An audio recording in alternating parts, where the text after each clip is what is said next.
Coffee पर Kurukshetra show में मेहमानों द्वारा व्यक्त की गई राय और कमेंट्स उनके निजी विचार हैं। मेहमानों की राय को इंडिया टीवी या शो के होस्ट की राय ना मानी जाए। इंडिया टीवी का मकसद किसी भी व्यक्ति या वर्ग की भावना को ठेस पहुंचाना नहीं है।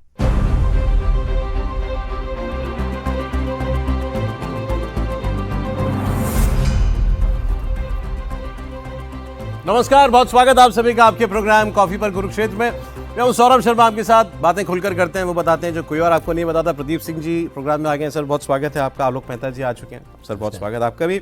और हमारे साथ हैं पॉलिटिकल कमेंटेटर सोफोलॉजिस्ट मनोज कुमार सिंह जी। मनोज जी बहुत स्वागत है आपका। सर आज राहुल गांधी जी का जन्मदिन है। 56 साल पूरे हो गए, 57वें वर्ष में प्रवेश कर लिया है। मैं राहुल जी को जन्मदिन की बहुत बहुत बधाई। आपकी तरफ से भी दे दूं, आप देंगे? अरे बिल्कुल हम सबकी तरफ से राहुल गांधी जी को जन्मदिन की बधाई। प्रधानमंत्री ने दी है। मैंने अरे सर आज की कहानी ही वहीं से शुरू होगी, अभी बताता हूँ। लेकिन उससे पहले राहुल गांधी जी का भविष्य बताना आपको। आप शुरू कीजिए सर। यार भविष्य में कुछ दिखता हो तब तो बताएं। यशला जी आप इनसे कह रहे हैं राजनीतिक भविष्य, राजनीतिक भविष्य की ही बात कर रहा हूँ। बाकी तो उसके बारे में हम लोग क्या जाने, उनके निजी जीवन में क्या होने वाला है। राजनीतिक ऐसा है कि 2004 में आए थे, 26 से 22 साल में अगर आप कुछ नहीं कर पाए, मतलब 22 अटेम्प्ट किए और आप हाई स्कूल नहीं पास कर पाए, तो आप पूछ रहे हैं कि उस छात्र का भविष्य बताइए। आपकी रीडिंग है। उनके लोग तो उनको जननायक मानते हैं। नहीं, मानने को तो किसी को आप कुछ भी मान लें। मानना देखिए, मानना तो आस्था का सवाल है, लेकिन तर्क से आस्था का कोई तालमेल नहीं। आस्था की बात आएगी, चला दीजिए वो तस्वीर, चला दीजिए। देखा है आपने आज दत्तात्रेय कौल ब्राह्मण गोत्र परशुराम जी बने थे आज। वो परशुराम जी वाली तस्वीर लगा दी, इस पर कंट्रोवर्सी भी हो गई है। ये भी वही है जिनकी आस्था थी उनमें। उन्होंने परशुराम जी बनवा दिए, एक हाथ में संविधान दे दिया, एक हाथ में फरसा दे दिया और उनका अभिषेक भी कर दिया जो है। तो फिर एक विवाद हुआ, तो कांग्रेस के नेता से पूछा गया तो ये क्या हो रहा है? तो ब्राह्मण तो वो है, इसमें क्या है? पहले भी बता चुके हैं, फिर बता रहे, ब्राह्मण है, जनेऊधारी ब्राह्मण। संसद में पूछा गया था, निशिकांत दुबे ने पूछा था कि अपनी जाति बताइए, तो बताया नहीं। सोमनाथ मंदिर गए तो वहां तो नहीं लिखा कि ब्राह्मण है। वहां तो अलग रजिस्टर, जो हिंदू नहीं है जिनकी एंट्री होती है उस रजिस्टर में, उसमें एंट्री हुई। बाद में कहा कि किसी और ने कर दिया, उनको पता नहीं था। कांग्रेस में किसी की हिम्मत है ये कि राहुल गांधी के धर्म के बारे में, उनके मजहब के बारे में अलग रजिस्टर में एंट्री कर दे और राहुल गांधी और उनके पूरे तंत्र को पता ना हो? तो देखिए, उस विषय पर आपको उस गली में नहीं जाना चाहिए जिसका रास्ता आपको मालूम नहीं है। तो आप क्यों बार बार उसमें जा रहे हैं? अच्छा, आप ब्राह्मण हैं नहीं है, ये कौन पूछ रहा है? तो और इससे क्या फर्क पड़ जाएगा? तो किसी उत्साही आदमी ने कर दिया काम, इसमें खैर इनकी भी गलती नहीं है। नहीं, गलती नहीं है। ऐसे लोगों को जब आप ठीक से जवाब नहीं देते हैं तो उत्साहित होते हैं और लोगों को फिर जो है प्रोत्साहन मिलता है कि ऐसा करने से नेता खुश होता है। नेता जब तक उस पर नाराजगी न जताए तब तक जो है वो इस तरह का जो है सिलसिला रुकता नहीं है। तो इसका मतलब है आप खुश हो रहे हैं, या कम से कम ये कह सकते हैं कि आप नाराज नहीं होते। ऐसी बात आप कह रहे हैं, लेकिन 22 साल में राहुल गांधी की कोई अचीवमेंट नहीं है। मुझे तो नहीं दिखाई देता। आपको दिखाई दे रहा हो तो बताइए, मैं आपको जो है कुछ इनाम जरूर। मैं और मनोज जी हंसे, और हम ही जानते हैं हम क्यों हंसे, ये हम ही जानते हैं सर। नहीं, मैंने देखिए, मैं अब बता रहा हूँ, मैं अपने टीम को बोला था कि आप करिए, और जो आप जनेऊधारी और ये गोत्र की बात कर रहे हैं, वो जो निकालने वाला भी था वो भी कार्तिक और इलाहाबाद का शुक्ला था, वो भी ब्राह्मण था और वो नहीं निकाल पाया। क्या बोला था आपने अपनी टीम? मैंने उनको बोला कि भाई 56 साल उनके पूरे हो गए, अब ऐसा है कि 56 उनकी उपलब्धियों निकाल कर मुझे दे दो, ताकि मैं उसको जाकर, आज कुरुक्षेत्र में जाना है तो मैं बता पाऊं। अब बताइए, इतने बड़े 4 पेज में ये 5 उपलब्धि उनको दिया, और 5 में भी एक गलत दिया, 2009 का जो उन्होंने वर्णन किया तो ये भी गलत है। अब बताइए कि ये मेरी टीम की गलती है या चाहे जो करिए। आकर उसने ऐसा बोला कि सर नहीं कर पा रहा हूं। मैंने कहा क्या नहीं कर पा रहे हो? तो जो आपने दिया है 56 उपलब्धि के बारे में, मैं नहीं कर पा रहा हूं। अब बताइए कि वो बेचारा इतना विवश क्यों दिखा? आपके यदि 2004 से ही हम लोग लेकर चले उनके राजनीति को, ऐसे उनका पहले से भी था झुकाव, 4 के बाद आज 22 साल के करीब लगभग आपने राजनीति में रहे, और आपके बताने के लिए यदि 2009 की उपलब्धि को भी बोला जाता कि कांग्रेस इतनी सीट लाई, उसमें उनकी उपलब्धि नहीं थी। उनकी, हाँ, यूपी की ही बात है, 21-22 सीटें लोकसभा में आई थी, तो वो उपलब्धि नहीं थी। 21 सीटें आई थी उस समय, 21+1 बाई इलेक्शन में हाँ, फिरोजाबाद की हाँ, थी। तो ये उपलब्धि नहीं थी। उसके बाद से ये लगातार पीटते जा रहे हैं, और वहां पे यदि कहिए कि 4000 किलोमीटर की यात्रा सफल करके 99 सीट पार्लियामेंट के अंदर लेकर आए, ये उपलब्धि है, और आप हाथ उठाकर इस तरह से आप जश्न मनाएं, तो मुझे लगता है कि शायद 100 से ऊपर की इनकी सोच भी नहीं थी। अच्छा, ठीक है। तो इतने सालों के बाद यदि 100 सीट से ऊपर नहीं सोच पा रहे, तो आप कहाँ आगे आपको भी आपको उनके राजनीतिक भविष्य में कुछ बेहतर नहीं दिखाई दे रहा, आप उपलब्धि नहीं ढूंढ पा रहे। सर, एक वरिष्ठ पत्रकार ने कुंडली निकाली है राहुल गांधी जी। अच्छा, फिर मैं आऊंगा राहुल गांधी जी को किन किन लोगों ने जन्मदिन की बधाई दी और उन्होंने जवाब दिया उसका, उसमें देश की राजनीति सारी आ जाएगी, आज की पॉलिटिक्स सारी आ जाएगी सर, केवल बर्थडे विश और उसके जवाब में। लेकिन पहले वरिष्ठ पत्रकार ने राहुल गांधी जी की कुंडली निकाली। मैं नाम नहीं ले रहा हूं, प्रोग्राम देख रहे होंगे तो उनको पता चल जाएगा, आप परिचित व्यक्ति हैं सभी के। उन्होंने कहा 56 वर्ष पूरे करके राहुल गांधी जी ने जीवन के 97वें वर्ष में प्रवेश कर लिया। उनकी जन्म कुंडली ये कहती है कि यह वर्ष उनके राजनीतिक जीवन के लिए अत्यधिक महत्वपूर्ण, बड़े बदलावों और संघर्ष के बाद बड़ी सफलता वाला होगा। उम्र के 57वें वर्ष से मनुष्य पर देवगुरु बृहस्पति का प्राकृतिक प्रभाव चक्र शुरू हो जाता है।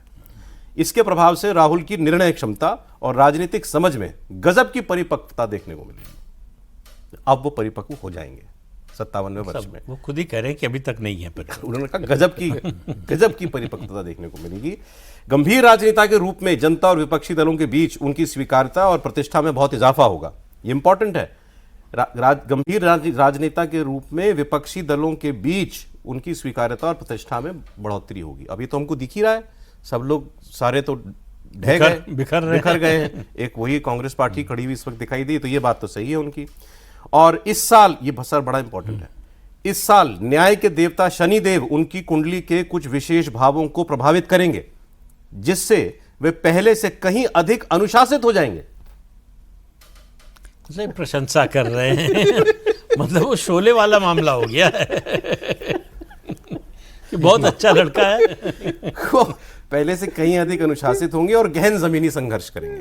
नहीं, उसके बाद उसका सफलता मिलेगी। एक लाइन और है शायद इसके बाद, आपने पढ़ा हुआ है पहले? हाँ, अच्छा, देखिए पत्रकार का है और मतलब आगे है सर। पार्टी और विपक्ष के नेता के रूप में राहुल की स्थिति, पार्टी और विपक्ष के नेता के रूप में, मतलब पार्टी, अपनी पार्टी में भी राहुल की स्थिति मजबूत होगी और वो कुछ ऐसे कड़े और दूरगामी फैसले लेंगे जिनसे कांग्रेस के भविष्य की ठोस दिशा तय होगी। देखिए, ऐसा है कि मैं ज्योतिषियों को छापता रहा हूँ। पहले तो मैं इस पर परशुराम जी पर कर दूं, क्योंकि देखिए ये बहुत गंभीर मामला है, इन्होंने उठा दिया, इन्होंने दिया भी किसी ब्राह्मण को ही।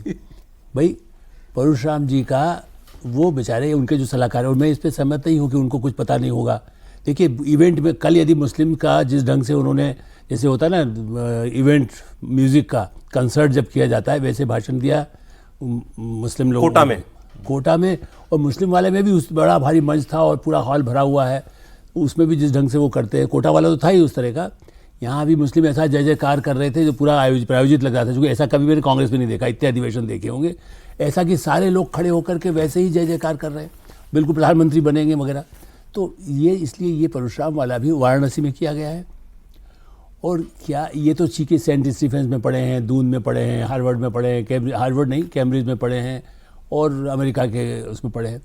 इनको नहीं मालूम होगा परशुराम जी का, यदि कोई उनको बता देता, जबकि उनको बहुत पूज्य माना जाता है जी, लेकिन वो पिता के आज्ञाकारी होने से उनको पिता ने कहा कि गर्दन काट दो, तो माँ की गर्दन काट दी थी। बाद में फिर वो गर्दन लगा दी गई, भगवान ने मतलब जो भी उनके लिए आशीर्वाद दिया।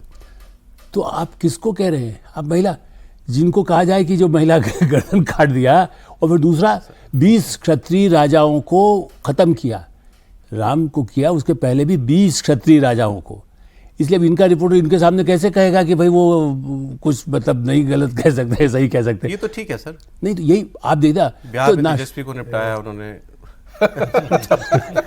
तो इसलिए भाई दिग्विजय सिंह, अर्जुन सिंह, फलाना सबको जो है, मतलब मेरा ये कहना है कि आप यदि किसी की तुलना भी कर रहे हैं तो ऐसा भगवान बना करके सर वो ठीक है, हम लोग ज्यादा मुझे लग रहा पड़ रहे होते, वो किसी उत्साही आदमी ने कर दिया। देखिए सर, मैं इतने इनके आप देखिए पहले जन्मदिन पर एक ढोल बेचारे वो है, अब तो अभी तक कुछ मिला नहीं, जगदीश शर्मा एक नहीं, जो हमेशा बड़े बड़े पोस्टर लेकर जब सत्ता के बिल्कुल बाहर थे, सत्ता में तब भी करते रहे इनके ही जैसे, वो वहाँ एक तो अमेठी में बन गए, फिर वो तो सहायक ही थे।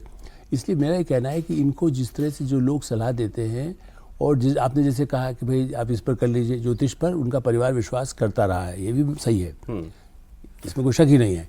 और उस ढंग से उनको भी मान लो कोई बताए कि साहब आपका ठीक हो जाएगा, इसलिए आप जरा उत्साह बढ़ा दीजिए। अब पता नहीं खतरनाक ये एक मामला है ना, कितना मानते हैं ज्योतिष में, मुझे सुना तो नहीं कभी। हालांकि उन्होंने कल फिर एक बार कुछ बातें रिपीट की हैं जो वो पहले भी कह चुके हैं।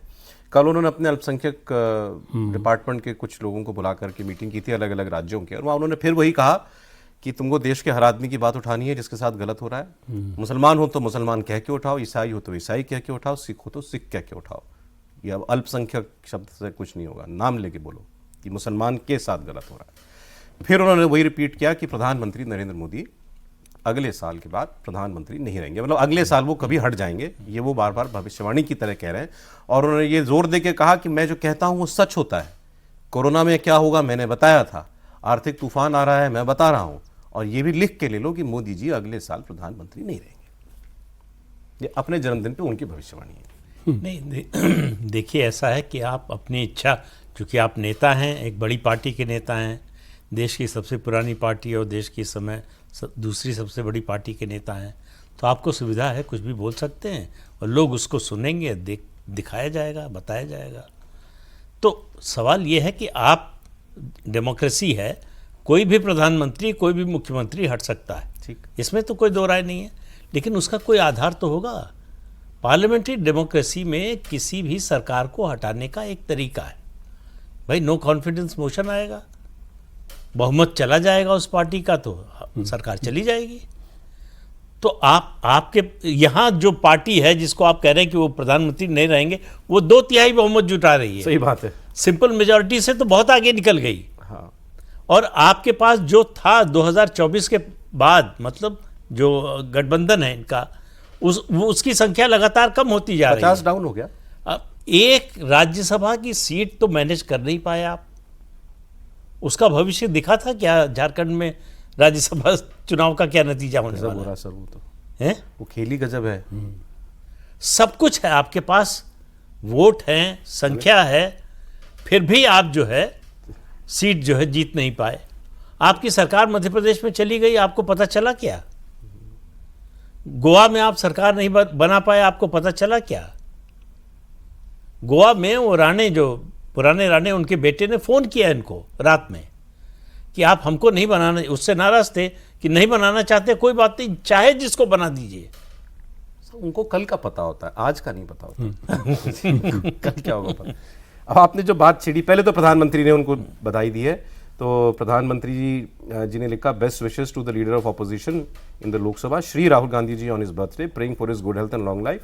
और राहुल गांधी ने जवाब दिया, thank you for your wishes prime minister Narendra Modi ji. यहाँ कोई खबर नहीं है। अभी आप जो बात कह रहे थे वहाँ की, वहाँ से शुरू करता हूँ, वो इंटरेस्टिंग है सर।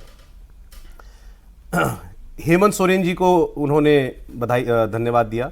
हेमंत जी ने उनको लोकसभा में माननीय नेता प्रतिपक्ष वरिष्ठ नेता श्री राहुल गांधी जी को अनेक अनेक अनेक बधाई, और उन्होंने लिखा, राहुल जी ने आपकी शुभकामनाओं और स्नेह के लिए बहुत बहुत धन्यवाद हेमंत सोरेन जी। और फिर ये बात नहीं हुई इनके बीच में, या फोन पे हुई होगी कि किसके वोट किसको नहीं मिले, क्योंकि कांग्रेस ये कह रही है कि हमें इनके हेमंत सोरेन के वोट तो मिल गए थे झारखंड की एक लोकसभा सीट में। लेकिन फिर दूसरा पोस्ट देखा मैंने, वो तेजस्वी यादव का था, तो तेजस्वी यादव ने भी उनको बधाई दी। इन्होंने लिखा, तेजस्वी भाई आपकी शुभकामनाओं के लिए हृदय से आभार। और झारखंड की कांग्रेस पार्टी कह रही है राजद वालों ने धोखा दिया, आरजेडी का नाम आ रहा है। वो तो ये कह रहे हैं कि अंबानी की शादी में ये पूरा परिवार लालू यादव का गया था, ये सबके विजुअल आए हैं, पता नहीं आपकी। हाँ जी, बिल्कुल। तो आप ये बताइए कि जिनको इतना सब लालू को, उनसे सबसे ये इंडिया अलायंस जिसके लीडर बन रहे हैं प्रतिपक्ष के, मेरा कहना है बर्थडे के पहले ये 2 उपहार, मध्य प्रदेश और कल झारखंड होता ना ईव पर, बर्थडे ईव पर जैसे केक काटा जाता है ना, उसके पहले आपने रात को ये खबर दी है कि लीजिए उपहार आपको कि आप पार्टी हार गई है। मतलब इससे बड़ा उपहार कुछ हो नहीं सकता था। सर अच्छा ये बताइए मुझे, ये आपने कहा आरजेडी अंबानी की शादी में गई थी, तो अंबानी की कंपनी में काम करने वाले व्यक्ति उम्मीदवार थे, तो उन्होंने वोट ट्रांसफर कर दिया। यही आरोप वहां कांग्रेस वाले लगा भी रहे हैं, वो आरजेडी के शादी ऊपर में और नहीं जाते सीपीआई तब भी। और सीपीआई-एमएल को कह रहे हैं, 2 सीपीआई-एमएल के भी हैं। सीपीआई-एमएल तो इतनी नाराज हुई, उन्होंने खड़गे साहब को चिट्ठी लिखी है कि अपने नेताओं को रोकिए, ये अनर्गल बातें कर रहे हैं तो कि कांग्रेस हमने ने किया धोखा ना। दे दिया, हमारे दोनों वोट गए। अब सवाल ये है, आरजेडी वाले भी कह रहे हैं हमारे वोट तो गए, आरजेडी ने क्रॉस वोट नहीं किया, सीपीआई-एमएल ने क्रॉस वोट नहीं किया, जेएमएम ने क्रॉस वोट नहीं किया, फिर बचता कौन है? कांग्रेस। नहीं अब कांग्रेस बचती है। क्या नहीं। कांग्रेस के अपने लोगों ने क्रॉस वोट कर अब दिया? तो ये छिपा नहीं रहता, आपको एजेंट को दिखाना पड़ता है किसको वोट दिया। नहीं, वहाँ पे एक प्रदीप भैया वो बात बता दें कि जो कम्युनिस्ट की बात हो रही है, वो दूसरे के एजेंट को, दूसरे पार्टी के एजेंट को अपना बैलेट पेपर नहीं दिखा सकते। यदि वो दिखाएंगे तो रिजेक्ट इनवैलिड हो जाएगा। हाँ, इनवैलिड हो जाएगा। तो वो वहाँ पे कम्युनिस्ट का कोई भी एजेंट नहीं था, और आरजेडी से भी जो एजेंट बैठे थे वो कह रहे कि हमारे पास दिए थे। वो तो बात एक अलग बात की बात है, कहते हैं कि भाई हेमंत सोरेन के सारे लोगों ने दिया था। हेमंत सोरेन ने जब 28 वोट पे जीत हो सकती थी तो 30 वोट अपने मेंबर को क्यों दिलाया? ये जीत सुनिश्चित कराना कांग्रेस का, ये जेएमएम के ऊपर में था। तो आपने तो 2 वोट पहले ही कम शॉर्ट करा तो दिया ना। पहले ही हो गए, सही पहले कह हो गए ना। अच्छा, शॉर्ट इसलिए कराया गया कि जैसे जो पहला रहेगा जिसका सबसे ज्यादा नंबर प्रेफरेंस 1 का, उसी का दूसरा गिना जाएगा प्रेफरेंस। जब उसका 28 पूरा हो जाता तो उसकी जीत हो जाती, सेकंड वाले की नहीं काउंट होती। किसने धोखा दिया राहुल जी को? देखिए, एक तो संजय यादव के बारे में आ रहा है। संजय यादव ने जब चुनाव विधानसभा लड़ रहे थे पिछले चुनाव, पार्टी के साथ बताइए। आरजेडी के थे, संजय यादव आरजेडी से खड़े थे। वहां पे लाख कोशिश किया इन्होंने, क्या कहा जाता, लालू यादव ने भी बात किया था राहुल के से, लेकिन वहां पे पार्टी ने कैंडिडेट खड़ा किया और उतने ही वोट से वो हारे थे जितना वोट कांग्रेस को मिला था। तो उनको हिसाब बराबर करना था। एक हिसाब उनको बराबर करना था। कम्युनिस्ट के तरफ से एक की बात आ रही है कि उन्होंने किया है, एक जयराम महतो है, उन्होंने दिया है तीसरी वोट, और एक वोट क्या कहा जा रहा है कि क्रॉस वोट उनके तरफ से, कांग्रेस की तरफ से अपने हुआ है। Anyway, तो ये बातें कांग्रेस का ही इसमें ज्यादा लगता है, कम से कम 2 तो कांग्रेस ने दिया ही होगा। जो 2 अच्छा, उनके तो एक मंत्री की सवाल ये है कि आप करेंगे क्या?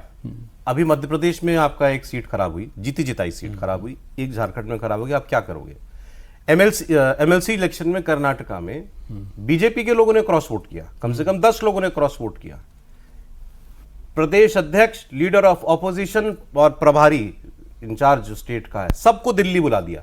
सारे लोग दिल्ली तलब कर लिए गए। पेशी हो रही है लिटरली कि 10 लोग चले गए, तुमको पता नहीं था कि ये होने जा रहा है। उसको इतनी बड़ी एम्बैरेसमेंट माना बीजेपी ने अपने लिए, जबकि कोई बात नहीं, मतलब खबर भी नहीं बनती एमएलसी चुनाव की, इतनी बड़ी की क्या खबर बनती यार। राज्यसभा की सीट जा रही है 2-2 और कोई, हमें तो पता नहीं चला अभी तक कि कोई खड़गे साहब ने या राहुल गांधी जी ने बहुत कोई सख्त फैसले लेने के लिए। झारखंड में जो हारा हो तो खड़गे साहब का आदमी था। ये खड़गे साहब का आदमी था, अध्यक्ष का आदमी था जो हारा, प्रणब साहब, और अच्छे आदमी है वो भी हारे। सर 2 देखिए, अब ये वाला अच्छा बैलेंसिंग किया राहुल गांधी जी ने।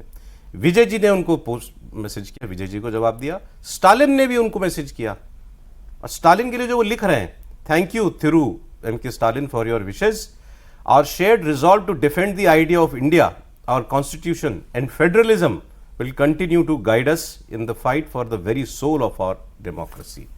वो स्टालिन साहब को किसी तरीके से समझा बुझा के अभी फोल्ड में रखने के कह रहे हैं कि इधर ही रहिए, इधर ही रहिए, इधर ही रहिए। कर पाएंगे? सवाल ही नहीं। डीएमके गई? डीएमके तो जा चुकी, जिस दिन चिट्ठी लिखकर दिया लोकसभा स्पीकर। नहीं, मैं केवल एक सेंस में पूछ रहा हूँ सर, वो बिल के टाइम पर डीएमके से आप 2 ही उम्मीद कर सकते हैं, या तो साथ वोट करेंगे या एब्सटेन करेंगे, विरोध नहीं करेंगे। अच्छा, वो डिपेंड करेगा कि जरूरत कितनी है एनडीए की। अगर उनके जो है एब्सटेन करने से काम चल जाएगा तो एब्सटेन करेंगे, और अगर समर्थन करना पड़ेगा तो समर्थन करेंगे। और सबसे महत्वपूर्ण जो मुझे लगा, बर्थडे विश राहुल गांधी जी को और उनका जवाब, वो आखिरी के लिए बचा के रखा था सर, अखिलेश यादव जी का। अखिलेश यादव जी ने लिखा, देश प्रेम, मानवता एवं सत्य के हम सफर, हम एक लक्ष्य के। हमारा लक्ष्य एक है। श्री राहुल गांधी जी को सार्थक सक्रिय जीवन की सद्कामनाओं के साथ जन्मदिन की हार्दिक शुभकामनाएं। उनको सार्थक और सक्रिय में दोनों में संदेह था कोई, जिन्होंने लिखा कि सार्थक और सक्रिय जीवन हो आपका। राहुल गांधी जी ने लिखा, वो बहुत इंपॉर्टेंट है। अखिलेश जी, आपकी शुभकामनाओं के लिए हार्दिक धन्यवाद। संविधान, सामाजिक न्याय और पीडीए की हक की रक्षा करना एक लक्ष्य पूरी मजबूती से जारी रहेगा, ये हमारा लक्ष्य है। तो राहुल गांधी ने भी पीडीए बोल दिया, तो अलायंस तो पक्का है। परशुराम बन अलायंस गए। में तो कोई शक, मतलब 24 के बाद से कभी ये शक हुआ नहीं कि नहीं होगा अलायंस। अलायंस का हर्ष क्या होगा, बात उसकी है कि उसका नतीजा क्या निकलेगा। तो इसलिए जो है अलायंस रहेगा, 27 में मिलकर लड़ेंगे, इसमें कोई दो राय नहीं है। उन्होंने पीडीए भी अपना लिया ना। हाँ, पीडीए नहीं, वो तो समाजवादी पार्टी जब पीडीए की बात कर रहे हैं, जब उसके अलावा मुस्लिम की बात जब कर रहे हैं, तो बीजेपी का वोटर तो है नहीं मुस्लिम, तो किसके वोट की बात कर रहे हैं? जो कांग्रेस के साथी दल हैं उन्हीं के वोट की बात कर रहे हैं ना। तो अगर उत्तर प्रदेश में मुसलमान कांग्रेस के साथ जाएगा तो नुकसान किसका होगा? बीजेपी का तो नहीं होगा, बीजेपी का तो उल्टे फायदा होगा इनडायरेक्टली, अगर बढ़ जाता है मुस्लिम वोट तो इसलिए सवाल यह है कि आप जिसके साथ हैं उसके भले के लिए हैं कि उसको खत्म करने के लिए हैं? सवाल इस बात का है। राहुल गांधी के सामने समस्या जो मुद्दा है, जो चुनौती है, वो अपना जनाधार वापस पाने की है। बड़ी सीधी सी बात है। तब तक कांग्रेस का कुछ नहीं होगा जब तक उसका जो पुराना जनाधार था वो वापस नहीं आता। और वो जनाधार किसके पास है? आपके जो साथी हैं, आपके जो बगल में खड़े हैं, वही आपकी संपत्ति दबा के बैठे हैं। लेकिन सर, राहुल गांधी जी ने पिछले 12 साल में एक भी ऐसा इलेक्शन नहीं लड़ा है जहां उन्होंने ये कहा हो कि मैं अपनी जमीन पाने के लिए लड़ रहा हूं, सिर्फ बीजेपी को हराने के लिए नहीं लड़ रहा हूं। वो सिर्फ बीजेपी को हराने के लिए लड़ते हैं, इसीलिए अखिलेश जो चाहते हैं वो हो जाता है, इसलिए जो तेजस्वी चाहते हैं वो हो जाता है। वो हाल तो पूरे विपक्ष का है। जब से आपने ये सेकुलर बनाम कम्युनल पॉलिटिक्स शुरू की, बीजेपी को रोकने के लिए हम साथ हो जाएंगे, तो जनता ये देखती रहती है ना, कि मतदाता देखता रहता है कि आप नेगेटिव पॉलिटिक्स कर रहे हैं। आप लोगों के सामने जाइए, कहिए हमको मौका दीजिए, हम करके दिखाएंगे, हम बदल कर दिखाएंगे। आप कहते हैं इनको मत आने दीजिए, तो ये बात तो किसी मतदाता की समझ में आती नहीं कि इनको क्यों ना आने दे। भाई, आप वोट मांग रहे हैं तो अपने लिए मांगिए ना। आप कह रहे हैं कि इनको मत दीजिए, तो मतलब आप अपने को वोट के योग्य ही नहीं मानते हैं। तो अगर आपका पूरा एटीट्यूड ही नेगेटिव है तो नतीजा तो नेगेटिव आएगा ही। इससे भी घातक ये है कि वो अपने पार्टी में, जो आपने कहा ना कि नहीं, वो कहते हैं हम पार्टी उसके लिए, सत्ता के लिए नहीं, हम तो सत्ता के लिए नहीं, हम जनता के लिए काम। तो जो आदमी चुनाव लड़ रहा है, ये वो आपका काम झोला उठा रहा है, आप कहीं सत्ता के लिए नहीं है, मैंने हमें पावर में आना नहीं है, तो भाई मैं क्यों काम करूं? मुझे चुनाव जीतना नहीं है, आप इसलिए जा रहे हैं। सर, ये मिथ है, ये एक मिथ है जो राहुल गांधी के इर्द गिर्द रहने वाले लोग बुनते हैं। नहीं, वो खुद कि बोलते उनको हैं। पावर से कोई लेना देना नहीं, खुद भी बोलते हैं, प्रधानमंत्री नहीं बनना चाहते। नहीं, प्रधानमंत्री कैसे पॉसिबल है ये? उनके लोग तो कहेंगे प्रधानमंत्री, लेकिन वो ये कहते हैं, खुद कहते हैं कि साहब हमें नहीं करना है। आप बताइए ना, कोई लीडर होगा ये खुद कहेगा कि हमको, अपने वर्कर्स को कहेगा नहीं आपको, हमको तो चलाना नहीं है, हम ऐसा करो, शूट करके ले आओ। दूसरी बात बता दे सौरभ जी, जो मुस्लिम वोटरों की बात हो रही है कि समाजवादी पार्टी और कांग्रेस लड़ेंगे, तो वोट का जो मुस्लिम है वो बिखराव नहीं होगा। और मेरा मानना है कि इसमें ज्यादा बिखराव होगा जहां जहां कांग्रेस के सीटों पे एआईएमआईए खड़ा होगा, वहां पे मुस्लिम बिखरेगा और वो जाएगा एआईएमआई की तरफ, उनको, हाँ, ओबीसी की तरफ। उनको क्या है, उनको लगता है कि समाजवादी पार्टी यदि सत्ता में नहीं आ रही है तो अब हमें जब चुनना ही है तो मैं अपने उस कट्टर जो कहिए मुस्लिम लीडर है उसको क्यों नहीं चुन कर लिया। ये आप कह रहे हैं कि मतलब मुस्लिम मतदाता के मन में ये बात ये मन में है और लोगों को लग रहा है कि ये लगातार फेल्यूर है अखिलेश यादव, तो क्यों नहीं हम एक अच्छे विकल्प के रूप में लेकर आए जो हमारे लिए खुलकर बात करता है। वो पीडीए की बात नहीं करता, वो कहता है कि हमारे समाज के अंदर से वो ऐसा आदमी होना चाहिए जो मुख्यमंत्री बने। अरे आप वोटर की बात, वोटर के मन की बात बता रहे हैं, मैं तो नेता के मन की बात जानना चाहता हूं आपसे। सपा के लोग क्या फील कर रहे हैं चुनाव से पहले? काफी हद तक डरे हुए हैं। जो उनके कार्यकर्ता लोग हैं जिनसे हम लोगों की बातचीत होती है, उनका कहना है कि अभी हम तो तय ही नहीं कर पा रहे हैं कि चुनाव किस दिशा में अखिलेश जी लेकर जाएंगे।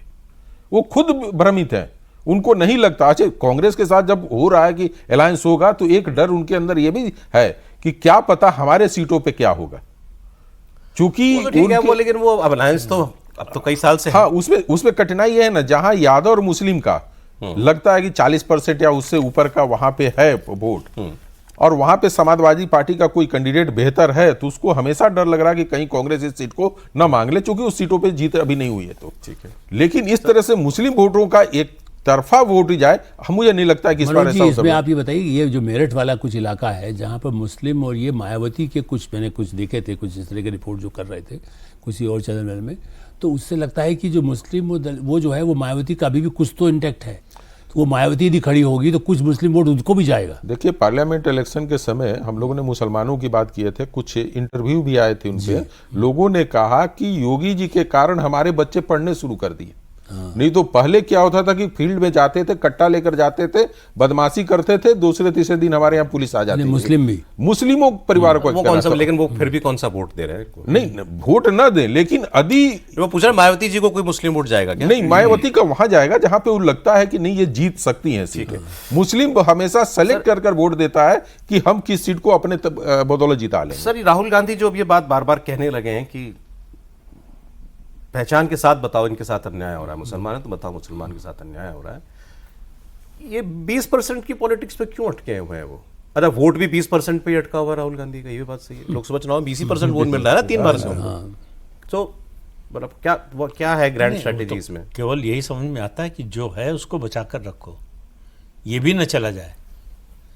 मतलब 80% की तो उम्मीद छोड़ दी है उन्होंने। 80% में एक सेक्शन हमेशा रहेगा ऐसा जो सेकुलरिज्म के नाम पर, आरएसएस बीजेपी के विरोध के नाम पर आपको वोट देगा। सॉरी, बीजेपी का कितना वोट था सर लोकसभा इलेक्शन में? 37%, 36%, हाँ, 37.3। तो ये कह सकते हैं सेफली कि उसमें हिंदुओं का 50% वोट मिला होगा बीजेपी को? हिंदुओं का ही वोट मिला तो वो 50 नहीं, हिंदुओं के हिंदुओं के टोटल वोट का 50% तो मिला होगा। तो वहां बीजेपी ऑलरेडी खड़ी है। हाँ, उसके सामने आप 20% की लड़ाई लड़ रहे हो, तो तब भी 50% हिंदू जो है वो बीजेपी के साथ अलाइड नहीं है ना। हाँ, तो उसको लाने की अब इनके सामने समस्या ये है ना कि उसकी बात करें तो ये 20% खिसक जाएगा। तो इसलिए जो है उसमें बंटवारा न होने पाए। और डर किससे लग रहा है? जो घर में साथ रह रहे हैं, उन्हीं से डर है कि ये ले जाएंगे। वरिष्ठ पत्रकार की कुंडली, एक सेकंड, उसमें ये बात थी सर। तो ये बात है, इसमें उन्होंने लिखा है कि इनको अपने साथियों से जो है उनसे सावधान रहने की जरूरत है। ये इसमें उन्होंने ये बात भी लिखी हुई है। तो यही बात जो है वो आप भी कह रहे हैं। मैं वो लाइन ढूंढता हूँ सर आप आखिरी में। हाँ, वो लाइन है कि जो अपने ही लोगों से उनको समझना होगा। वही वेणुगोपाल और उनके लिए संकेत है, वो आप नाम नहीं लिखा उन्होंने। इस साल उन्हें अपने हमजोलियों से सावधानी बरतनी जरूरी है।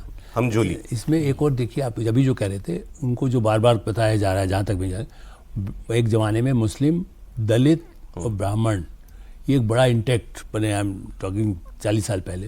तो उस दृष्टि से उनको एक तो मैंने ये तो कह रहे पिछड़ा मिले, वो लालू का भी मिल जाए, अखिलेश का मिल जाए, वो कॉम्बिनेशन इनके दिमाग में भर दिया गया। कुछ भी जो भी होता है तो इस सोचते थे ब्राह्मण, इसी में जोड़ रहा हूँ ना, मुस्लिम वोट हमको मिल जाए और ब्राह्मण भी मिल जाए। मैं ब्राह्मण हूँ, कश्मीरी ब्राह्मण तो अपनी उतना कहने को, कश्मीर में भी क्या मिल गया इनको, लेकिन वैसे देखा जाए तो ब्राह्मण भी मिल जाए। और दलित तो हमने अध्यक्ष बनाया, यहाँ भी दलित बनाया, इसको भी दलित बनाना चाहते हैं। ये जो दिमाग में, तो इससे इस तरह का वोट मिलता है। मायावती को जब नहीं मिल रहा है दलित होते हुए, और ये कहते हैं कि हमको दलित वोट मिल जाएगा, मुस्लिम वोट, जैसे आपने कहा कि जो मौलाना मुलायम कहलाते थे, पहला प्रेफरेंस वो उनको देंगे जितना भी खराब है, अच्छा है, या मायावती ने उनके भले के लिए कुछ किया। जैसे देखिए अखिलेश ने, मैं हैदराबाद में भी देखा, कुछ लोग जो यहाँ पढ़ करके गए थे, हैदराबाद में जो इस्लाम यूनिवर्सिटी है ना, वहाँ जाकर के एडमिशन, वेंकैया नायडू भी गए थे, उस प्रोग्राम में मैं गया था। तो वहाँ पर है कि कई लोग यहाँ से निकले लखनऊ से, उन्होंने कुछ, उनको आईपैड वगैरह जो दिया गया था अखिलेश के राज में, तो मुस्लिम के लिए अखिलेश ने यदि जिस पॉकेट में कुछ किया या जिनको कुछ फायदा मिल गया, सरकार में रहे, उनको कुछ तो मौका मिला होगा कुछ करने तो उसमें कांग्रेस को कुछ नहीं मिला। कांग्रेस किसी को कुछ दिया नहीं। आपने रायबरेली अमेठी में भी कुछ नहीं दिया ना। सर समय खत्म हो रहा लगभग। आपने कोई सर्वे राहुल जी के जन्मदिन पे नहीं कराया? लोगों की सोच क्या है? मेरी टीम बहुत खराब इस मायने में।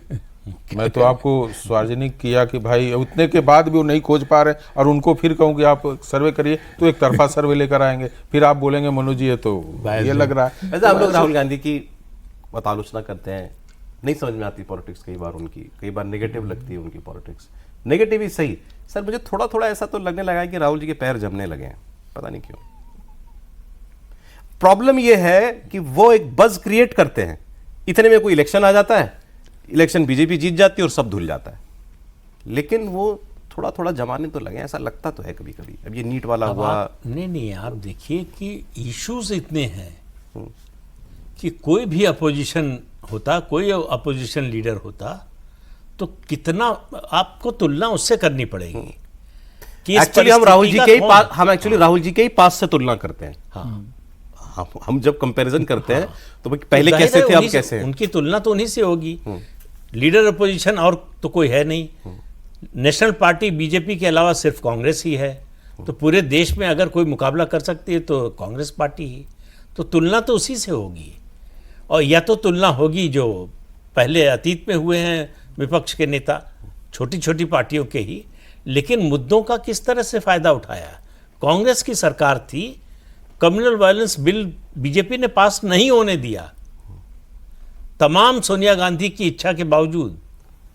तो सवाल यह है कि आपकी ताकत का इतना प्रभाव होना चाहिए। ठीक है सर, नहीं, सर, एक संख्या उपलब्धि, से एक सर, लाइन, सर, एक लाइन, समय, बस एक एक लाइन सर, एक please। उपलब्धि प्रधानमंत्री द्वारा तैयार किया गया दर फाड़ करके फेंक दिया जाए, ये Audit पूरे में। उनके 10 साल उसके समय की खैर सफलता ये है। बताया जा रहा है कि ये साल उनके लिए अच्छा है। लेट्स सी सर, वेट करते हैं हम लोग। बहुत धन्यवाद शुभकामनाएं, मनोज जी, शुभकामनाएं होनी आलोक जी, चाहिए बहुत सबके शुक्रिया लिए, अच्छा मनोज जी, बहुत धन्यवाद।